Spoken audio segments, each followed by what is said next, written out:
Hello and welcome to the David Dog Trainer Podcast episode 38? 39. 39. 39. Is this 39? Believe so. Or maybe it's 38. Let me confirm.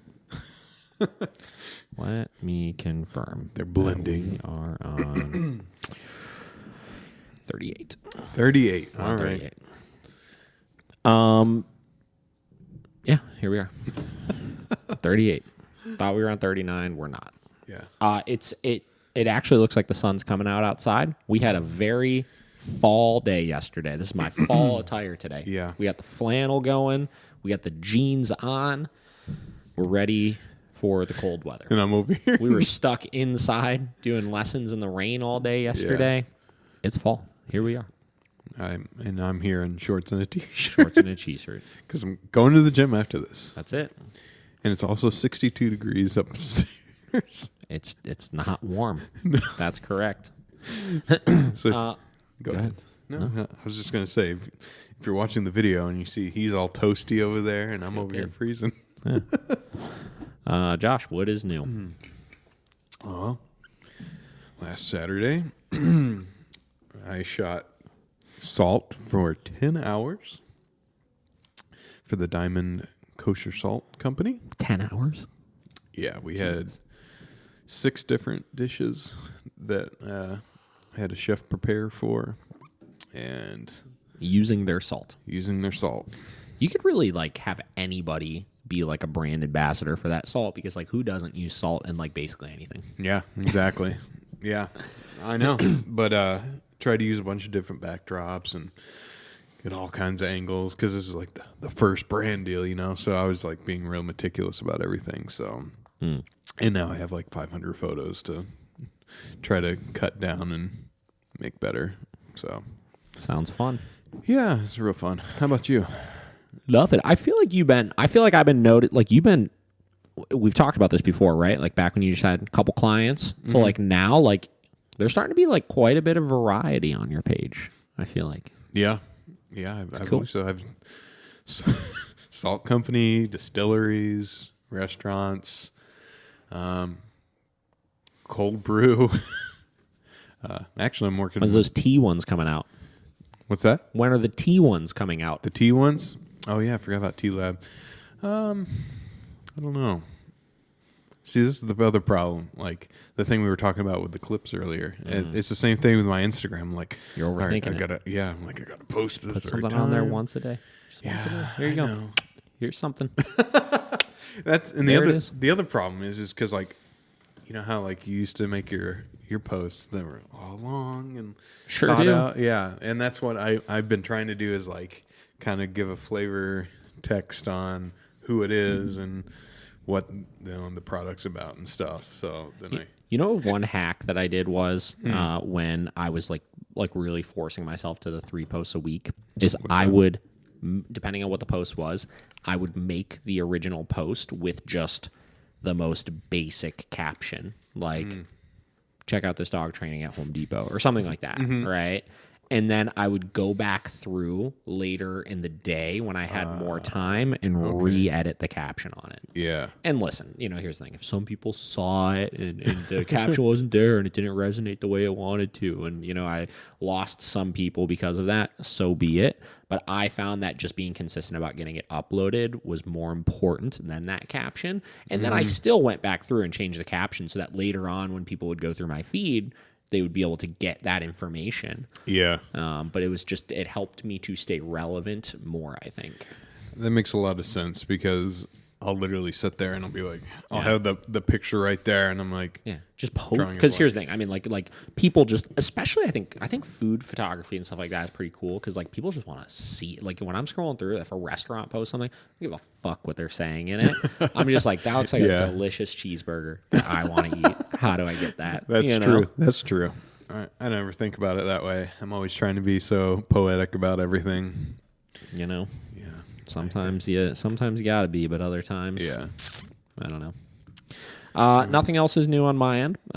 We just got back on Tuesday from a 24-hour trip to Disney World.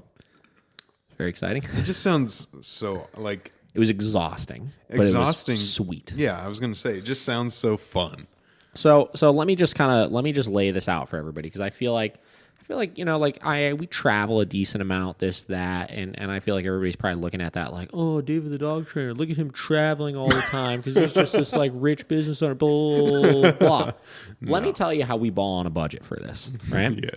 So flights, like $40. Yeah. You can't even drive somewhere for $40 for a day trip. Yeah. Right?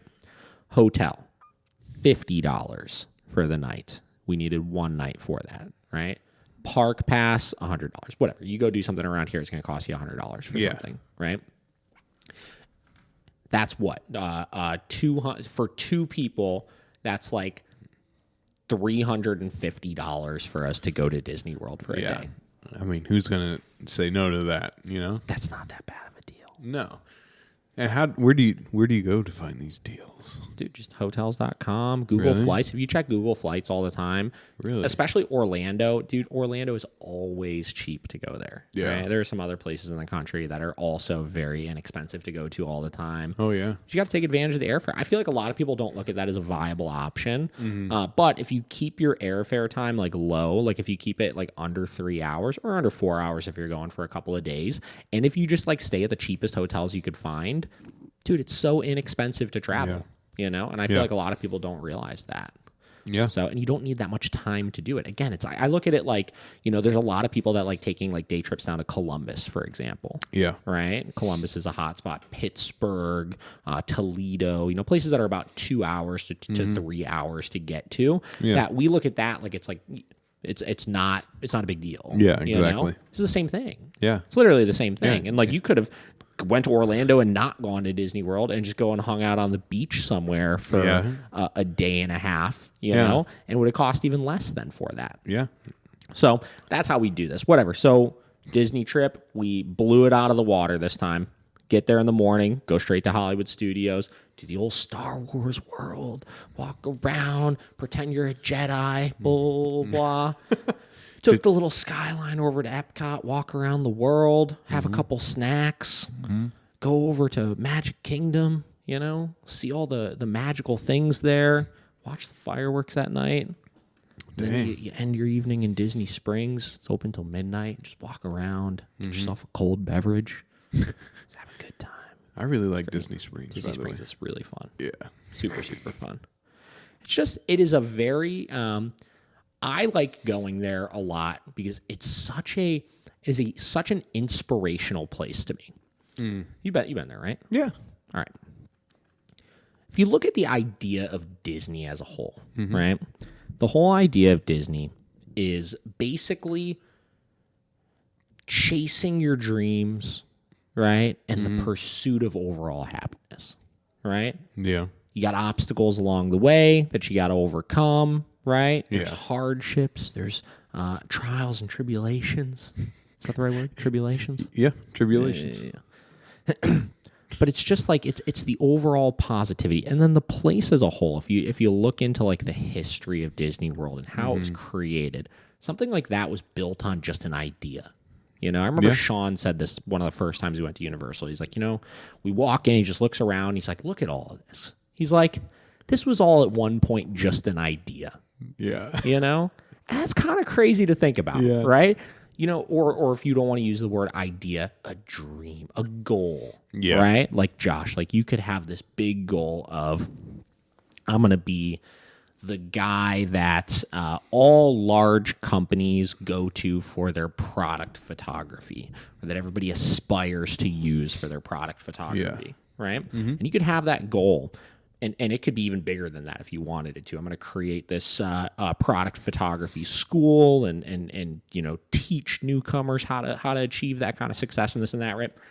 You could pick a goal like that, and you could then break down all of the little micro steps leading to that goal, right? Because no matter what the goal is, you typically can backchain it back or reverse engineer it back and figure out all those steps that you're going to need to achieve along the way and continue to break those down into smaller and smaller and smaller ideas to figure out how you can get there. Then it's just a matter of, do you have the stomach to be able to tolerate how big of a goal that is and how much work you have to lead to it to get there? Yeah. Walt Disney had that stomach. Yeah. That's true. You know what I mean? It's just cool. I mean, look at like the capacity of what they've created, you know, and how much it and then you look at like from, you know, forget Disney. Well, we're going to use Disney as the example, but forget liking Disney, right? Look at the brand that they've created and the die-hard fanatics around it and how it's endlessly generational, you know, and it's not going to go away. No. Right? And that idea of how somebody was able to create something like that, like there's not very many other examples of brands that have been able to do it to that capacity. Yeah. You know? Not at all. I mean, there's big brands, but the way Disney They has don't have been the significance that they do. I mean, you could use like the only other ones I would even remotely kind of put on par with it, but they're such different examples as like your Apples and things like that, where like it's a brand that's become an integral part of our life. I mean, look at you got an iPhone, I got an iPhone, we got a Mac here, right? Everything we do is through that, and it's enhanced our ability to communicate and enhance the world and all these types of things, and it's great.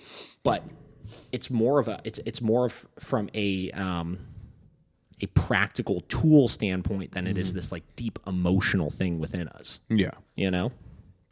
Well, that's the thing that Disney has just like deep rooted itself in not just American culture, but now it's the whole global. Culture. Yeah. Mm-hmm. I mean, how many Disney worlds or Disneylands are there now? I think like 5 or 6. 5 or 6. Yeah. There's a bunch. And I mean, that's pretty cool. Mm-hmm. Like, it's one thing to find success in one country, but when you make these huge places that people go to and make these huge productions that people want to watch all the time, I mean, their empire, the Disney empire, is huge. It's pretty wild. Yeah. Pretty wild. And like you said, it's like, I mean, you go back there all the time, and there's millions of people just like that want to go there all the time. I want to go there all the time. You know, they've made such a amazing destination. I mean, what can you do? What can you do? Go. That's what you can do. So it was a good time. We were there for literally 24 hours. We flew in Monday morning. We flew out Tuesday morning. That's so cool. It was worth it. It just feels like a cooler adventure than just a vacation, you know? 100%. So very cool. So that was cool. Got back Tuesday, went straight to work. I think I worked for like 5 hours on Tuesday. Like right when we got back. So it's like I had a day off basically. Yeah, pretty much. So it was cool.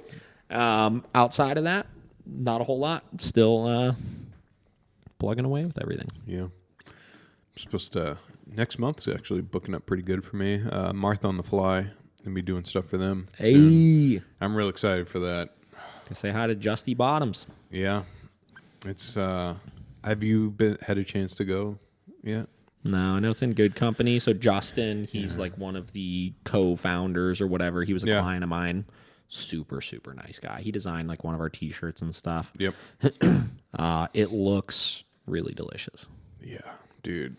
That fucking egg sandwich. I know, it's just like that. When they can make the perfect square of the egg. Oh, I'm real excited for it. So yeah, that'll be fun. Aaliyah hit me up next week, 2 weeks from now. Going there for their fall menu. I'm still sad that you haven't been there yet. We'll get there eventually. Okay. We'll get there eventually. You're talking about these Disney trips when you could have this amazing food right now. Tonight. I know. We could. Cool. So we won't bore you guys with the small talk anymore. So today is going to be David the Dog Trainer's Greatest Hits Part 2. We're going to get back into the blog. Yes. We're going to talk about some of these posts a little bit more. We're going to get back even further, back to some of the OG ones. Yeah. And then next week we have a special guest for you guys that we're excited about. We're very excited about. Locked in, booked. Special guest going to be here Thursday morning at 10 a.m. We're going to be talking about all sorts of fun things. Yes. And remember, if there's anybody you want to see on this podcast, we'll probably talk to them. If you want to be on this fucking podcast, hit us up. I don't even care.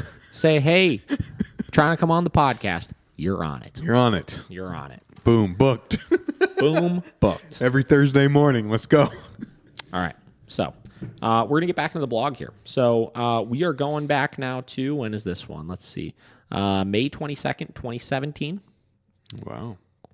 Far, far away. In a galaxy far, far away. Before we... Have you made a lightsaber yet there? No, listen. It's so freaking expensive. Like they have the droid depot there where you could build your own droid. Oh. They have the lightsaber maker place where you put together your own lightsaber and stuff. Like, dude, it's so freaking expensive. I just feel like that's something you would have to do. But like I listen, I'll spend my money on some pointless things. That doesn't seem like a thing that interests me a whole lot. Yeah. You know, I'll walk in and I'll watch somebody building their lightsaber over there and be like, oh, that looks cool. But I don't really want to do it.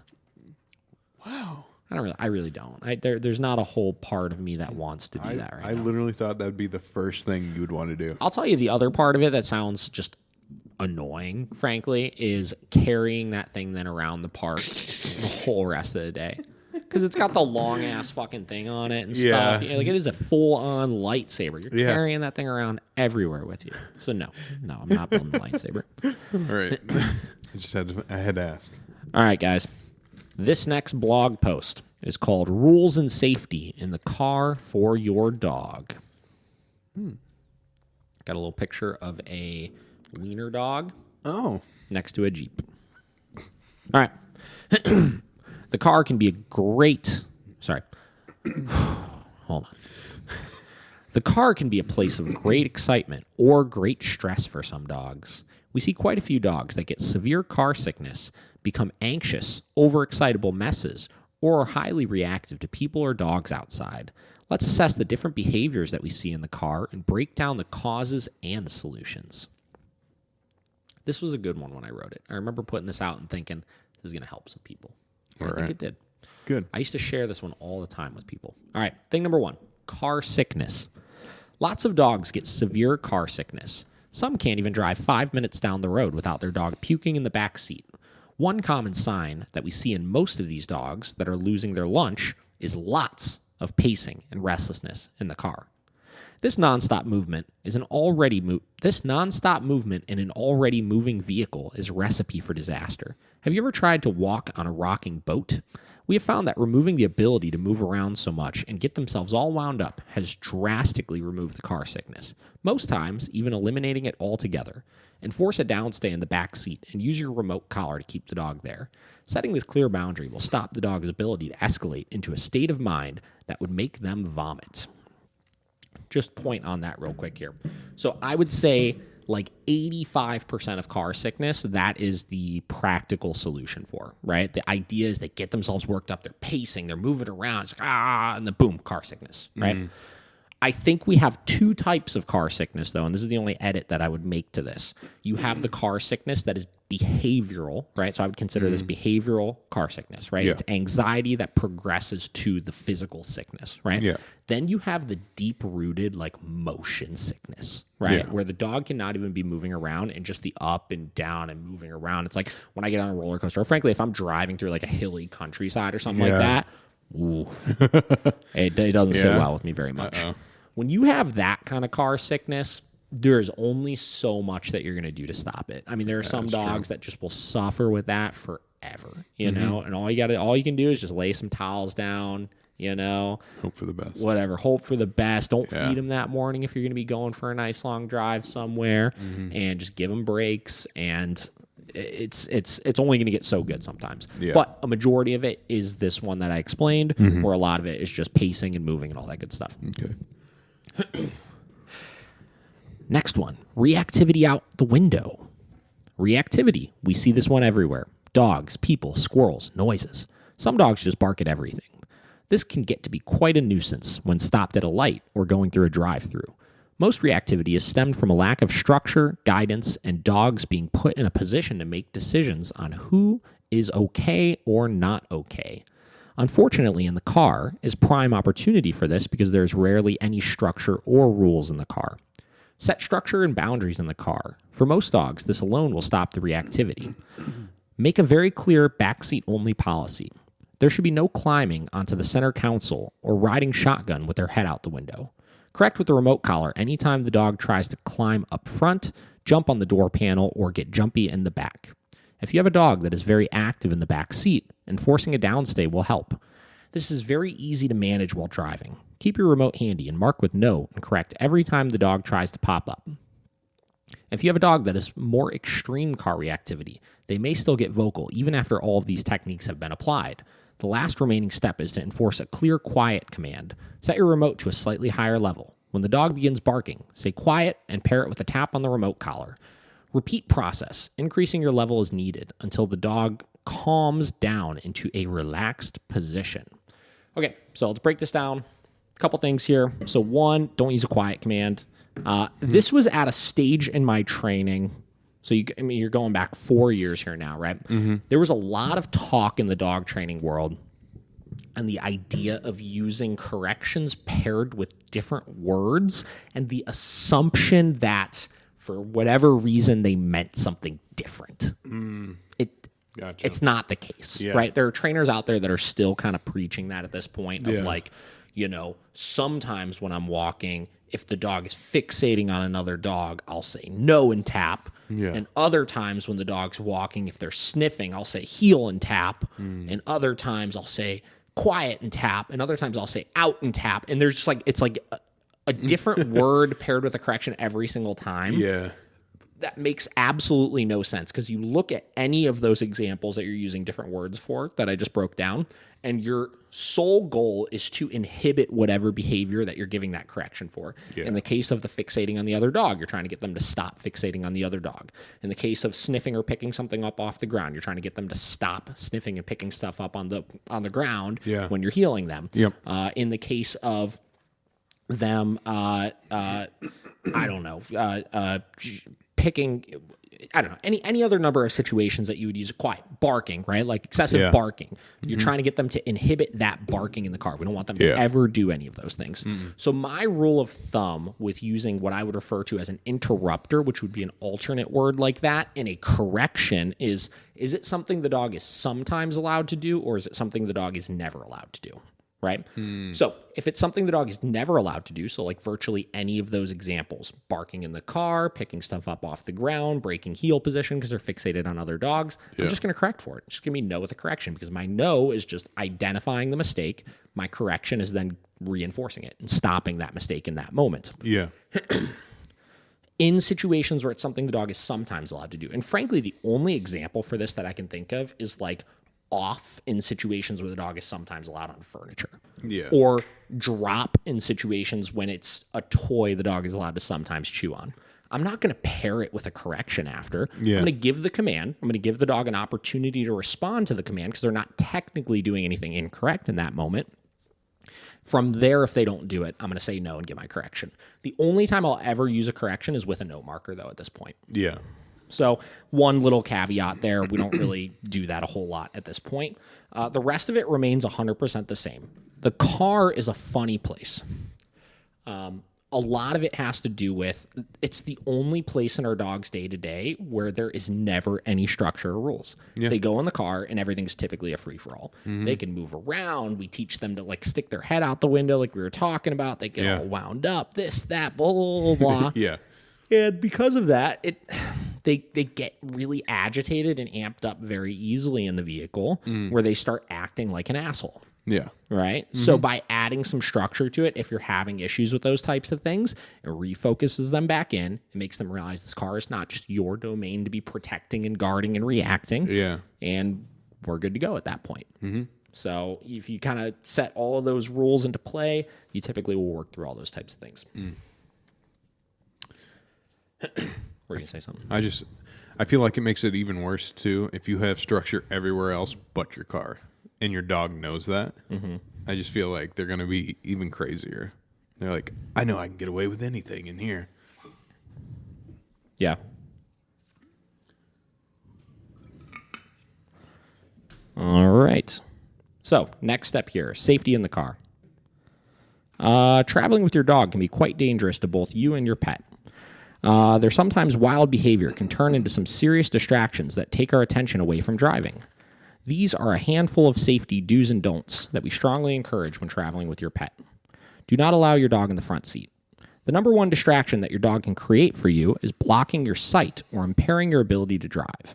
Pets in the front seat can very easily bump something on accident, jump into your lap, and block your vision, or cause you to become distracted by petting them or giving too much attention to them. Use a car restraint if necessary. An unrestrained 10-pound dog in a crash at 50 miles per hour will exert roughly 500 pounds of force, while an unrestrained 80-pound dog in a crash at only 30 miles per hour will exert approximately 2,400 pounds of force. There are many great ways to safely restrain a dog in your vehicle. There are seatbelts, harnesses, pet barriers for the back area of your car, and travel kennels that will fit your vehicle. These are all fantastic options to help keep your pet in one spot and your eyes on the road in case of an accident. Keep the windows rolled up. Allowing your dog to stick their head out the window, in my opinion, is one of the more dangerous things that you could do with your dog. We've had numerous clients with dogs that have jumped out of car windows, causing serious injury to the pet. You also greatly increase the chances of potentially fatal injury if you were to get into an accident while your pet has a part of its body outside of the vehicle. I mean, these are basics. I see a lot of people with dogs in their laps. I see a lot of people with dogs with half their body sticking out the window while they're going 45 miles an hour on the street. I see a lot of people that are getting easily distracted by their pets in the car. The mentality I've always had with this kind of stuff is when I was kids, our parents told us to sit down and shut up while we were in the car. Right? The car is for transportation, not for enjoyment. Yeah. I don't know why we've fallen into this trap of thinking our dogs need to enjoy every single second of being in the car, but it is not the case, in my opinion. Yeah. Right? They are in that car to travel from point A to point B. And you look at how seriously we take safety with ourselves in the vehicle. We're not doing that with our dogs. Yeah. Right? Like we all wear seatbelts in the car when we're driving to make sure that there's no issues. Yeah. Right?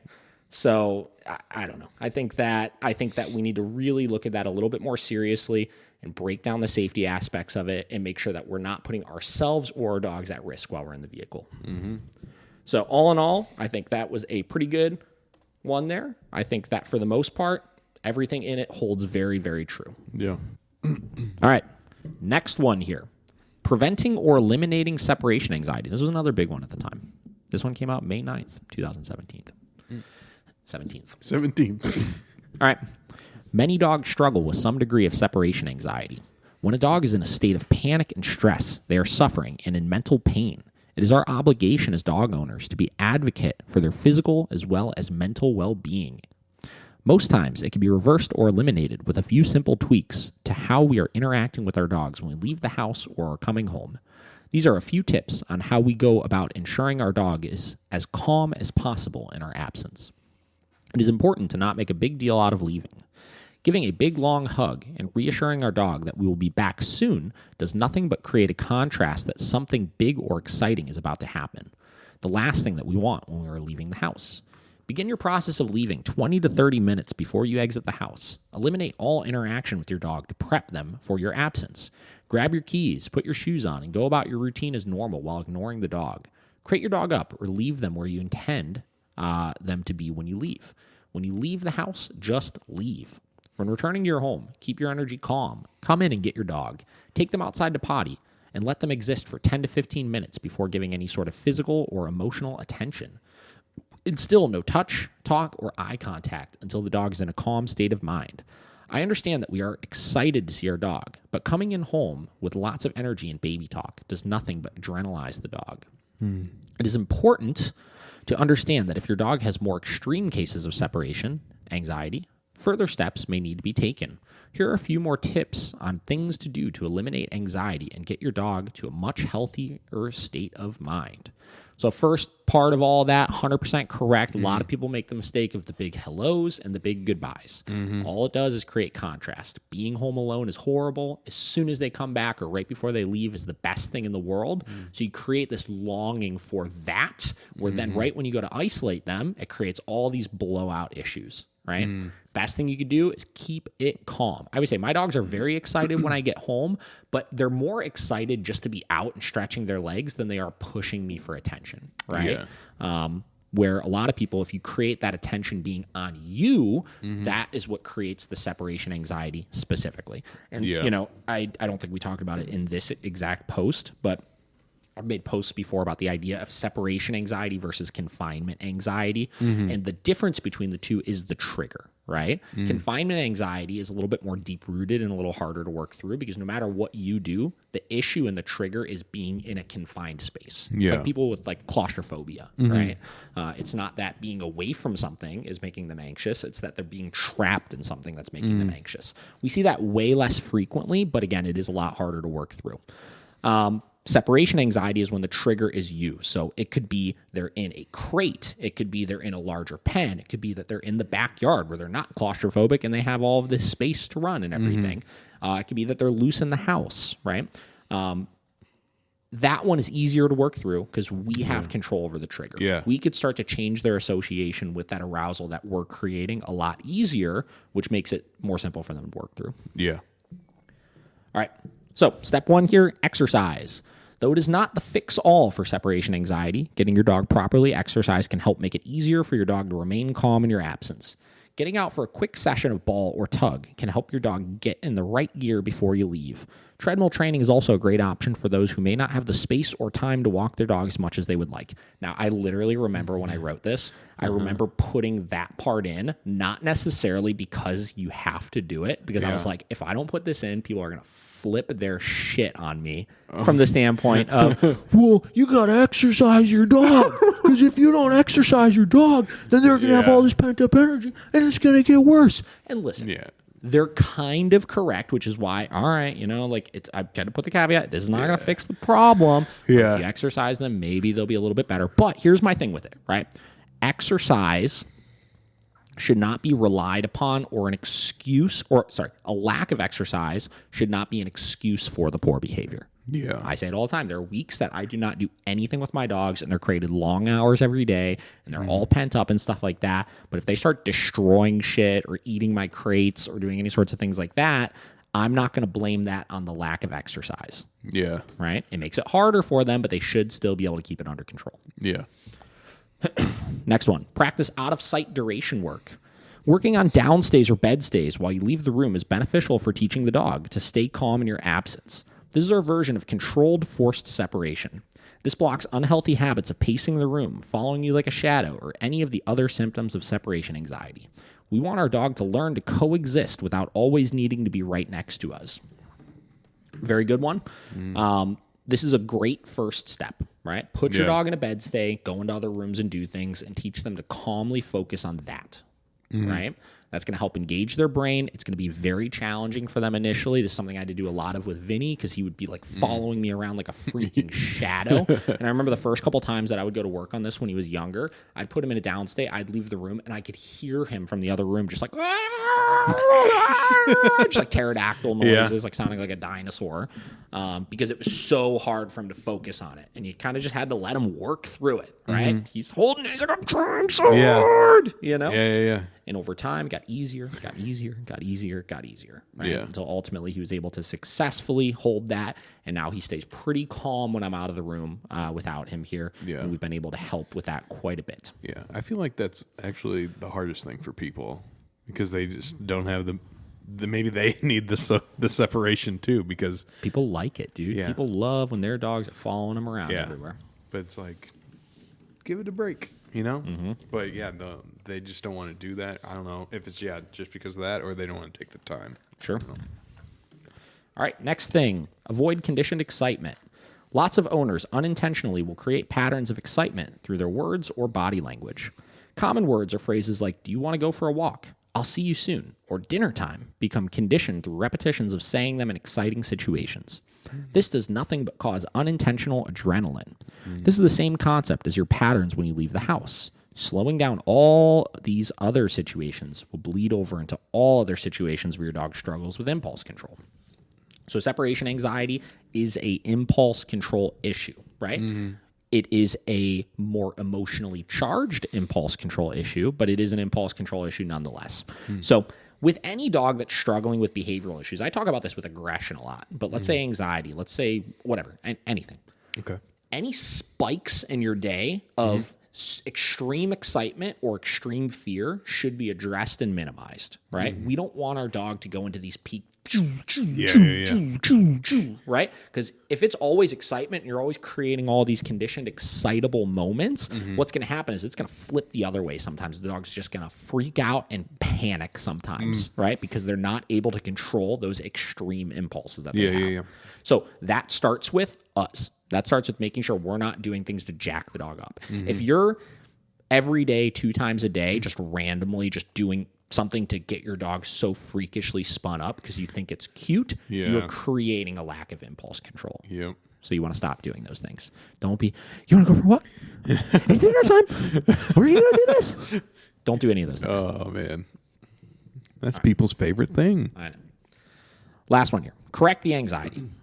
It is a common misconception that you cannot correct separation anxiety. We have found this to be untrue and actually found it to be one of the beneficial ways to tackle the issue. If you could stop the sequence of escalation in the dog's state of mind, barking, whining, or any other destructive behaviors we see due to anxiety, it could help to dramatically reduce the stress levels. Bark collars are an extremely valuable tool if you have a very vocal dog in your absence. Blocking these patterns that the dog shows when you leave teaches them to find new coping mechanisms for you leaving the house. Most times, this results in the dog relaxing and taking a nap. Correct. Let me add a little bit to this, though. So when we say correct the anxiety, right, keep in mind that it's not you're just giving corrections willy-nilly. Yeah. Your corrections still have to be for clear, identifiable things so the dog can actually stop doing them. So you need to be able to determine that with your dog of what they're doing right now. Is it a conscious, clear thing they're doing? And if I give a correction for it, will they actually understand what that correction is for? Right? So, for example, whining, I did mention whining in here. A lot of subtle whining I typically will not correct for. I think it's kind of subconscious. I think it's almost like, you know, like you don't even know you're doing it. And it's like you give corrections for it. It kind of creates more stress, that. I tend to wait for it to turn into one of two things. One, just freakishly obnoxious, loud whining that it's like you're obviously just doing this right now. Yeah. Thing number 2 would be very deliberate barking. Thing number 3 would be pawing at the crate. Thing number 4 would be putting your mouth on the crate and chewing on it at all. Those are all, in my opinion, things that dogs can clearly understand that they're doing and clearly understand to stop doing once given corrections for it. Yeah. So use your dogs, you know your dog best, right? So you got to kind of determine that with the individual dog. But aside from that, that sequence of escalation is real. And basically what that means is the progression of things that your dog does as they build up to the ultimate nuisance behavior, right? So, like I said, you know, it typically starts whining, barking, pawing, biting, breaking out of the crate, freaking, you know what I mean? It progresses through these things where it has to go through each step leading to the next. It typically doesn't go from nothing to the last one. It typically escalates through that. And the quicker you can catch it in that sequence of escalation, the easier it's going to be for the dog to calm down then from it. Yeah. All right. Next one here. Duration work and state of mind in the house. The primary focus on our training system is the overall state of mind of the dog. Most of the dogs we work with struggle with anything from lack of impulses to extreme anxieties. There are not many things that are quite as beneficial to achieving impulse control and melting away anxiety issues as practicing duration in positions. An essential habit to develop is to work on your bed stays or downstays daily for a minimum of 45 minutes. Once a week, I try to do 2 hours straight with my personal dogs. Look for areas in your day-to-day where your dog would be showing signs of unnecessary arousal or being annoying, and put this to use. People hear that sometimes, and they think, holy shit, that sounds impossible, right? Yeah. 45 minutes, 2 hours, right? Yeah. It's not as hard as you'd think. The hardest part is teaching the command. Once you've taught the command, the hardest part is the first 5 minutes. Right? Yeah. The first 5 minutes, they're anxious, they're antsy, they're like, let me try this, let me try this, let me try this. Yep. You give a couple good corrections for that, get them resituated back into it. Once you get past that first minute, you are smooth sailing. Typically, it is very easy to extend that to as long as you want it to be. When practicing this, put your dog in position somewhere in eyesight. I usually recommend using bed in the house as it is more clear position and much less likely that your dog will try to army crawl around the room. Proceed to go about whatever you are currently doing while keeping an eye on the dog to make sure he hasn't gotten up. If your dog breaks command, say no, correct with your remote collar to motivating level, and take your dog all the way back to the spot they were in. Be 100% consistent about correcting any time the dog breaks command and follow through until they relax into position. Avoid working on duration with you out of sight until your dog is reliable with you in sight. Great opportunities that I have found with my personal dogs to work their duration are having guests over, cooking dinner, mealtime, winding down in the evening before bed, or when you're trying to do household chores. You'll find some of these situations will be much harder for your dog than others. You may see excessive whining, panting, restlessness, or other signs of stress. I will typically refer to this as the good stress, the stress of your dog working hard and finding new ways to cope with their anxieties and arousal. If you're seeing these signs while working duration, it is important to stick with it. Each time will get easier as your dog works through old habits. If it's hard to do, it's important to practice.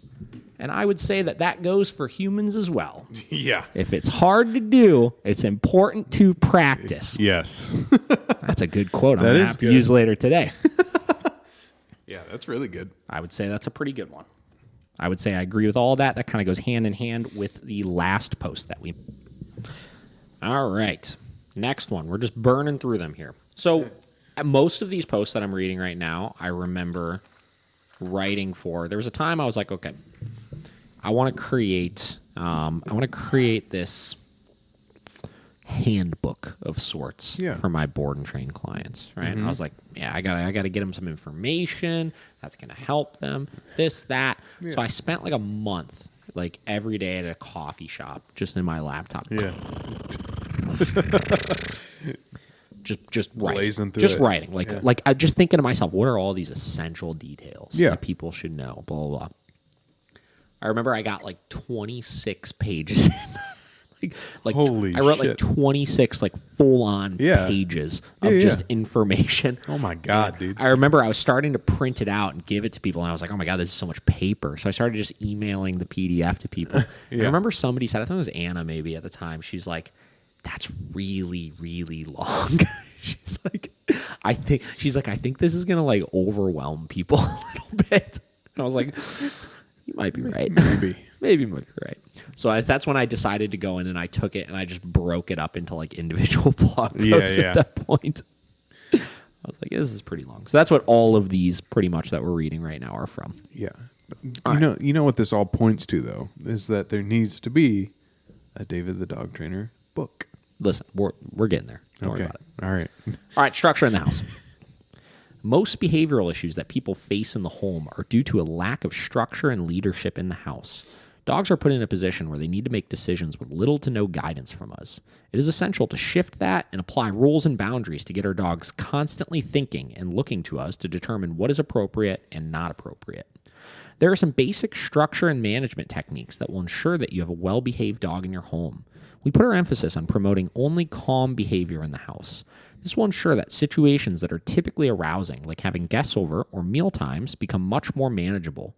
Some of these are temporary and some are permanent, depending on the dog's individual issues and needs. Furniture. Dogs are our best friends. We get them to cuddle on the couch and enjoy their company. Heck, even my personal dogs sleep in the bed with me every night. They did until we bought new bedding and we were sick of having little hairs all over that new bedding. They got the boot. Oof. That being said, it is essential that we create a boundary involving their access to our furniture right off the bat. This will be the first step for getting your dog to ask for your permission in the house. We implement a no furniture, couches, chairs, bed policy for the first 30 days the dog goes home. If your dog jumps up onto the furniture, you will calmly say no and deliver a correction with your dog at a motivating level. After 30 days, we switch to permission-based furniture access. You will apply the same rules as before, no access to furniture with a correction for jumping up on their own, with the exception of being allowed up when we invite them to come up. Any dog with aggression issues may be subject to this step being removed and maintaining a strict no furniture policy. Furniture access is a privilege, not a right, and we want to ensure that we can remove it if need be to help provide much needed structure. It is essential that we are consistent about this over the course of these first 30 days. Any wavering from it will cause the dog to continue pushing the boundary you are trying to set and not reduce the behavior. Now, I would say that is like the holy grail of what people want with their dogs. Is I don't care if they come on the furniture. I just want to invite them only. And here's the issue. People try to say, well, I'm just going to start enforcing only when invited up. It doesn't work that way. It's not easy like that because the problem is they're used to coming up whenever they want, and now you're going to be, over the course of a week, correcting them sometimes when they come up and letting them up other times. They're not going to be able to figure out the difference, which is why we enforce that hard no furniture boundaries initially, so we have them geared in their head of, I just don't go on this anymore. There's a rule now. I'm following that rule. From there, we teach coming up onto the furniture like we would teach a command, right? Okay. If you follow those steps with it, it's pretty easy to get them kind of into the swing of it. And then, like with aggression, stuff like that, typically I keep them off altogether because with dogs that are having aggression issues, I try to have as many boundaries when there's no boundaries. So when I'm not asking them to do anything or they're not actively in commands or working or anything like that, I want them to know that there are things throughout the day-to-day that they're going to get corrected for if they do. And the more of those things that I could set, the more of a compliant state of mind I can keep that dog in, which keeps them safer. Next, guest front door protocol. If there's one thing our clients struggle with in the house, it's having guests come over. We see everything from explosive behavior when the doorbell goes off to jumping all over your guests as they're trying to walk into the door. This is not only rude to our friends and family who are trying to say hello to us, but also can lead to more serious and dangerous behavioral issues down the line. We set a very strict protocol for guests coming over. Set yourself and your dog up for success by asking a few friends and family for a few minor things before they come over. 1. Forewarning before coming over or coming to the front door. You will have a lot of focus on the first few times you have guests over. Letting them in and getting your dog stationary in itself can be a task the first few times you practice these drills. Knowing before they come knocking at your door will give you the time to prepare yourself to guide your dog through a distracting situation. The amount of people that I have when we talk about a guest protocol, they're like, well, I constantly am having people just show up and walk into my house. So what do I do? And these are typically people that have dogs with like aggression issues. I was like, you have to stop. Yeah. Don't do that. Yeah. There is no more open door policy. There is a you can come and knock at my door policy.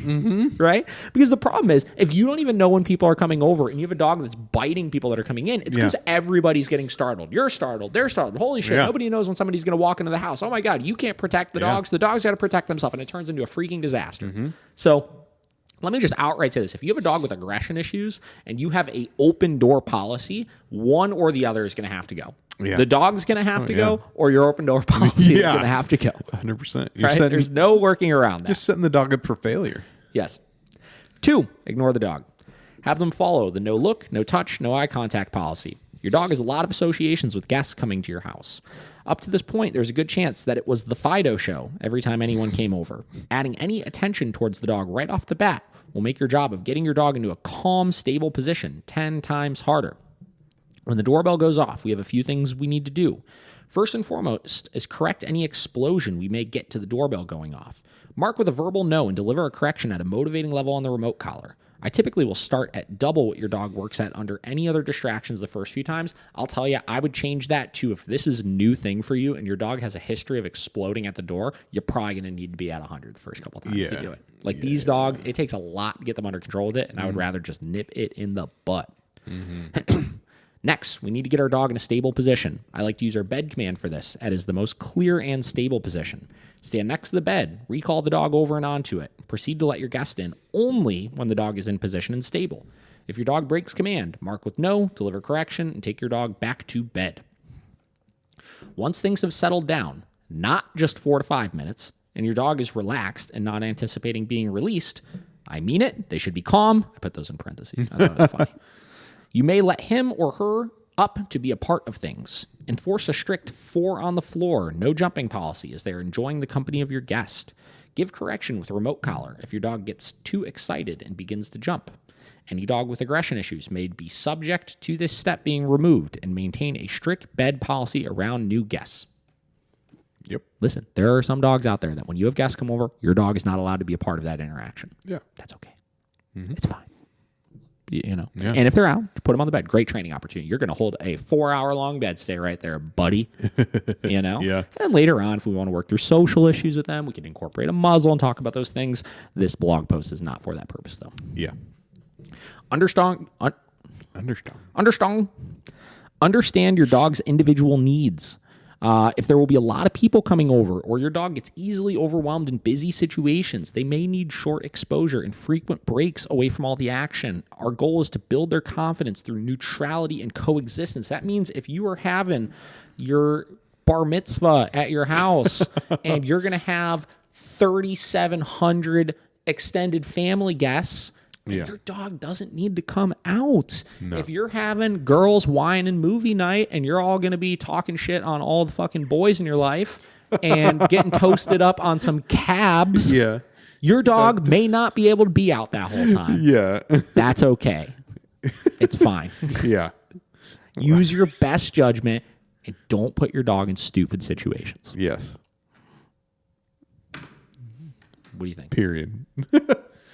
No, I mean, we talked about that the other day. Like, it's not the dog show. It's your guests aren't coming over to see your dog. They're coming over to see you. And if it's gonna be that bad of an experience, just leave the dog in the crate. It's fine for your dog not to be a part of every situation. Yeah. Right. Let me just break that step of having people come in the house down one more time. All right. Okay. Guest knocks on the door. Dog bark, bark, bark, bark, bark, bark, bark. If it's a really intense freak out, give a really big correction for that.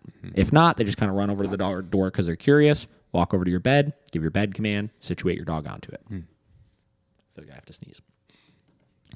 Once your dog is situated and stable on the bed, go let your guest in. Hey, how's it going? Please ignore my dog. They're on their bed chilling right now. Have your dog hold that, in my opinion, 15 to 20 minutes. That lets the energy level settle down. Lets the dog acclimate to somebody new being there. Situate. Everybody gets their coat off, get something to drink, this, that, blah, blah, blah. After 15 minutes, dog is calm. Okay, release them. Nice. Typically, I still say, please ignore the dog. Let them kind of get their wiggles out of their system. Correct for any jumping. Make sure they're not being annoying, right? Yeah. At that point, if the dog wants it and the person wants it, a little interaction can take place. Okay. If the dog has aggression issues, do it with a muzzle on. Yeah. Please. And that's it. Nice. That's it. It's really not that hard. No. So that is obviously Best of David the Dog Trainer Part 2.